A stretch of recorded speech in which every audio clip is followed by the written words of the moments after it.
মহাশয়কে যথাযোগ্য সম্মান জানাই। যথাযোগ্য সম্মান জানাই উপস্থিত অধ্যাপক মণ্ডলী এবং শিক্ষাকর্মী বৃন্দকে। স্নেহ, প্রীতি ও শুভেচ্ছা জানাই আমার যারা ছাত্রছাত্রী, যারা প্রাক্তন ছাত্রছাত্রী এবং যারা ছাত্র প্রতিনিধি রয়েছে তাদের সকলকে। সর্বোপরি আইকিউএসি এবং আমাদের কলেজের যে সাংস্কৃতিক সমিতি, সেই দুটি সংস্থাকে আমরা অভিনন্দন জানাই, সাধুবাদ জানাই এমন একটি মনোজ্ঞ অনুষ্ঠানের আয়োজন করার জন্য। মোদের গৌরব, মোদের আশা, আমরি বাংলা ভাষা। বাংলা আমাদের মাতৃভাষা। এমন অমৃতময় মধুর ভাষা পৃথিবীতে খুব কমই রয়েছে। এখন কথাটি রয়েছে যে মাতৃভাষা মাতৃদুগ্ধের সমান।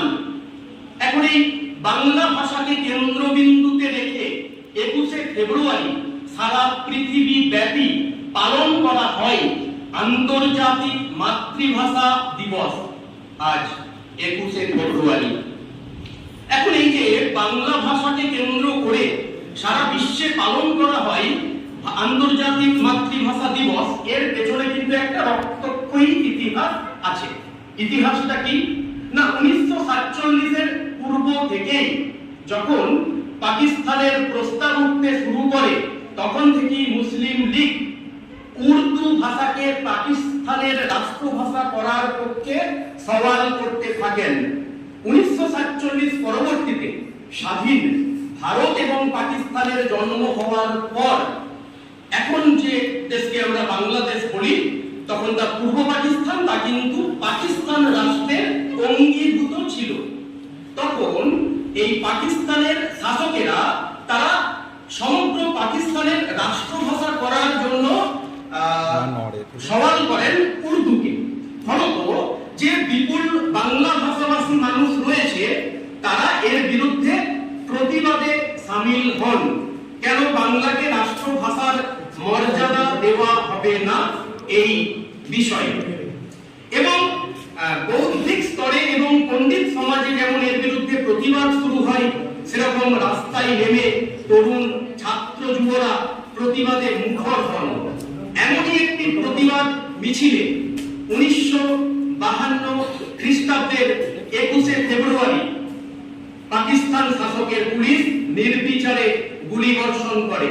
সেই গুলিবর্ষণে সেদিন প্রাণ বিসর্জন দেন রফিক, সালাম, বরকত, আব্দুল, শফিউলের মতো যারা তরুণ ছাত্র যুব। এবং এই মৃত্যু তো শুধু সাধারণ মৃত্যু নয়, এ তো জীবনের বলিদান। তাই তারা পেয়েছিলেন ভাষা শহীদের মর্যাদা। কেননা যারা শুধু মরে কিন্তু নাহি দেয় প্রাণ, কেহ প্রভু তাহাদের করেনি সম্মান। পরবর্তীকালে এই ভাষা শহীদদের স্মৃতিকে সজীব রাখতে ইউনেস্কো কি না, ইউনেস্কো হচ্ছে জাতিসংঘের সেই শাখা সংস্থা যারা সারা বিশ্বে সংস্কৃতি, কলা, বিজ্ঞান প্রভৃতির মানোন্নয়নের লক্ষ্যে কাজ করে। তারা এই দিনটিতে স্বীকৃতি দেয় আন্তর্জাতিক মাতৃভাষা দিবস হিসাবে। এবং ততদিনে আমরা লক্ষ্য করব যে 20 শতকের 7-এর দশকে পূর্ব পাকিস্তান বিচ্ছিন্ন হয়ে গেছিল পাকিস্তান থেকে এবং জন্ম হয়েছিল নতুন দেশের নাম বাংলাদেশ। এখন ধর্ম, বর্ণ, সম্প্রদায়, অর্থনীতি ইত্যাদির ভিত্তিতে দেশভাগের দৃষ্টান্ত আমরা অনেক লক্ষ্য করি, কিন্তু ভাষাকে ভিত্তি করে একটি দেশের গঠন, এ কিন্তু সেই পৃথিবীতে সেই দৃষ্টান্ত প্রথম। আমার ভাইয়ের রক্তে রাগানো 21শে ফেব্রুয়ারি আমি কি ভুলিতে পারি? এই 21শে ফেব্রুয়ারিকে কোনোভাবেই আমাদের স্মৃতি থেকে, আমাদের সত্তা থেকে, আমাদের ভবিষ্যৎ থেকে আমরা কখনো নির্বাসন দিতে পারি না, আমরা বিস্মৃত হতে পারি না।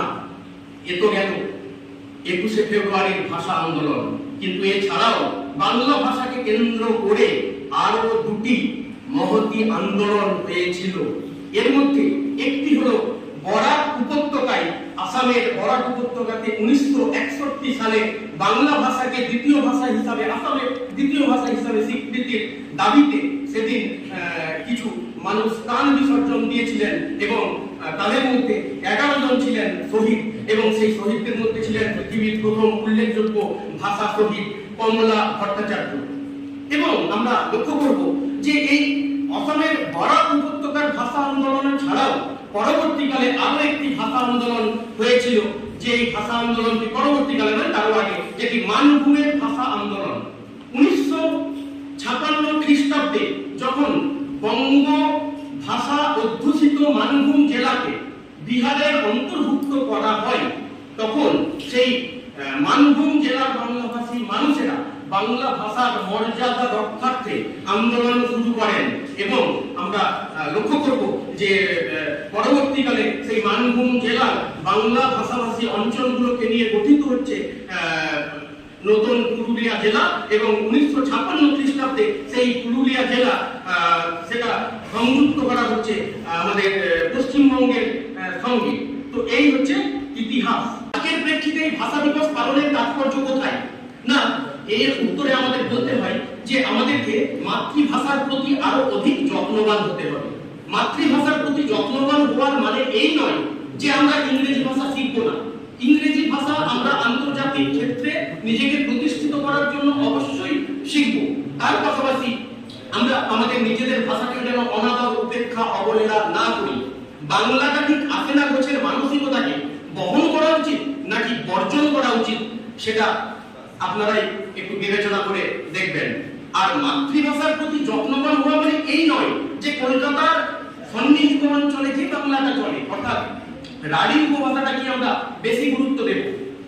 আমরা জানি যে রাঢ়ী উপভাষা স্ট্যান্ডার্ড কলোকিয়াল বা মান্য চলিত, মান্য বাংলা, কিন্তু তার মানে এই নয় যে পূর্ব মেদিনীপুরের দীঘাঘাটি অঞ্চলের জেলে মাঝিরা যে ভাষাটা বলেন, যে বাংলাটা বলেন, কিংবা পুরুলিয়া বা বাঁকুড়ার মানুষ যে বাংলাটা বলেন, কিংবা ঢাকা চট্টগ্রামের মানুষেরা যে বাংলাটা বলেন, সেটা কোনোভাবেই কমতি, সেটার কোন রকম কম মর্যাদাপূর্ণ, এমন ধারণাটা আমাদেরকে পরিহার করা উচিত। এর পাশাপাশি আরেকটি জ্বলন্ত বিষয় যেটা আজকের যুগে বারবার উঠে আসছে আজকের প্রেক্ষিতে, যে ভাষিক আগ্রাসন, ভাষিক সাম্রাজ্যবাদ। এখন হিন্দি ভাষাকে বাংলা ভাষার উপর চাপিয়ে দেওয়া হচ্ছে, এই নিয়ে একটা হই হুল্লোড়, একটা আলোচনা, একটা কলরব চারদিকে আমরা লক্ষ্য করছি। কিন্তু যে আমরা হিন্দিকে বাংলার উপর চাপিয়ে দেওয়া নিয়ে সরব, সেই আমরাই সম্পূর্ণরূপে বৈধ এবং স্বাভাবিক মনে করি পশ্চিমবঙ্গের বিভিন্ন আদিবাসী ভাষার উপর বাংলা ভাষার কর্তৃত্বকে। জঙ্গলমহলের বিভিন্ন আদিবাসী ভাষাকে বাংলা ভাষার প্রতিনিয়ত আগ্রাসন সহ্য করতে হয়। আমার মাস্টার মশাই উনি একবার একটি ভাষাতাত্ত্বিক ক্ষেত্র সমীক্ষাতে বাঁকুড়া গিয়ে একটি স্কুলে লক্ষ্য করেন যে একটি ছাত্র তার সে ভালো করে, আদিবাসী ছাত্র, ভালোভাবে সে বাংলা বুঝিয়ে বলতে পারছে না, এই জন্য তার মাস্টার মশাই, তার ক্লাস টিচার তাকে বলছেন যে ভালোভাবে বাংলা বলতে পারিস না, মেরে তোর পিঠের চামড়া উঠিয়ে নেব। তো এও তো আগ্রাসন। এই আগ্রাসনের মানসিকতা আমরা অল্প বেশি সবাই বহন করি, কিন্তু এই মানসিকতা আমাদের পরিহার করে চলাই শ্রেয়। তাই মাতৃভাষা দিবসে আমাদের প্রার্থনা হোক আমরা যেমন মাতৃভাষাকে সম্মান করব, সেরকম মাতৃভাষার প্রতিটি উপভাষাকে গুরুত্ব দেব। তার পাশাপাশি অন্য ভাষার প্রতিও আমরা একটা মর্যাদার মানসিকতা বজায় রাখবো। এই মানসিকতা আমাদেরকে কিন্তু রাখতে হবে।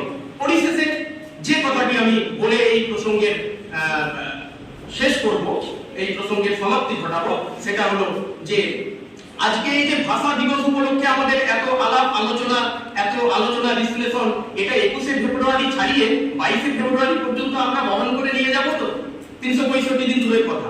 ছোটবেলায় বাচ্চারা যাত্রা শুনতে যেত এবং দেখা যেত যে বাচ্চা যাত্রা শুরু হওয়ার আগেই ঘুমিয়ে গেছে। এরপর সেই সিনটা হচ্ছে কোন সিনটা না, শ্রীকৃষ্ণ এরপর শিশুপালকে বধ করবে, তখন বাচ্চার বাড়ির লোক বাচ্চাকে ঘুম থেকে উঠিয়ে বলছে এই উঠো বাবা, ওই যে শিশুপালকে কৃষ্ণ কেমন বধ করবে, দেখ দেখ দেখ।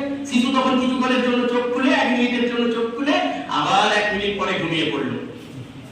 ভাষা দিবসে আমাদের সচেতনতাটা কিরকম, আমাদের ভাষা নিয়ে মমত্বটা কিরকম? আমরা এই 1 দিনের জন্য জেগে উঠি, আমরা 364 দিন ঘুমিয়ে থাকি, কিন্তু এটা কাম্য নয়। আমাদের কাছে 365 দিনই হোক ভাষা দিবস। বিশ্বাস করুন, বর্তমান পৃথিবীতে প্রচলিত ভাষাগুলির মধ্যে অর্ধেক ভাষায় আজকে বিপন্ন। এই বিপন্নতার বিরুদ্ধে জারি থাকুক আমাদের লড়াই। ভাষা জানিত করুক ভাবনাকে, ভাবনা শানিত করুক ভাষাকে। এইভাবে টলমল পায়ে হাঁটতে হাঁটতে ঠিক পৌঁছে যাওয়া যাবে গন্তব্যে। মনে রাখবেন, কি মনে রাখবেন? ভাষা আমাদের ডোবাই না, ভাষা আমাদের ভাষাই। সকলকে ধন্যবাদ।